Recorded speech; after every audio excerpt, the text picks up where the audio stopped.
Во рудникот за Валевски во централна Украина се наоѓа едно од најголемите наоѓалишта на графит во Европа, клучна компонента во батериите за електрични возила и нуклеарните реактори. Ова е само еден од огромните резерви на клучни минерали на Украина што ги бара Западот, додека се обидува да ја намали својата зависност од Кина за такви суровини. Со правилни инвестиции, представниците на рудникот велат дека тој би можел да стане глобален играч во секторот за графит. It's about billions of dollars in years. Станува збор за милиарди долари и години инвестиции. За да направи чекор во овој процес, украинската влада треба да соработува прилично одблизу со американските партнери, со другите европски партнери, со големите светски играчи, за да ја направат ова основа заедно.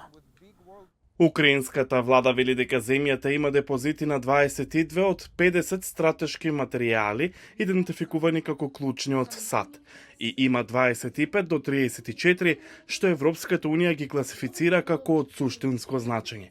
Овие ресурси вклучуваат графит, литиум, титаниум и ураниум, минерали неопходни за одбраната, зелената енергија и индустриите за високотехнолошки апликации. Иако земјата има огромен потенцијал, експертите велат дека ќе бидат потребни големи инвестиции за да се искористат тие резерви. Проектите за ретки земни минерали не само што се многу важни, туку се и стратешки за развој. Не само за нашите западни партнери, туку за нашиот развој.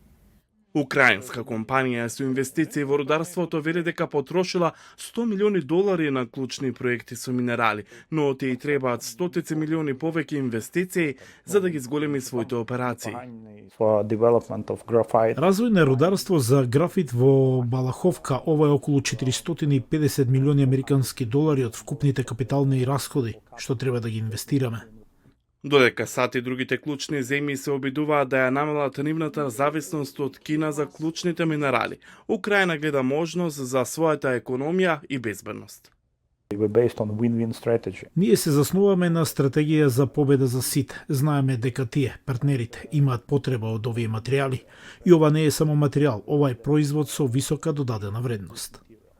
САД и ЕУ со години работеа на намалување на нивната зависност од Кина, најголемиот светски снабдувач на ретки минерали. Украина ќе им помогне на Европа и на САД да ја минимизира зависноста од Кина и делумно од Русија. И исто така се разбира тоа ќе ја зајакне отпорноста на земјата. За Украина, испораката на инвеститори би можела да биде како железна купола. Роман Опимак вели дека го гледа партнерството и како стратешко и како економско. И покрај војната и потенцијалните територијални загуби, тој вели дека повеќето клучни минерали остануваат под контрола на Киев.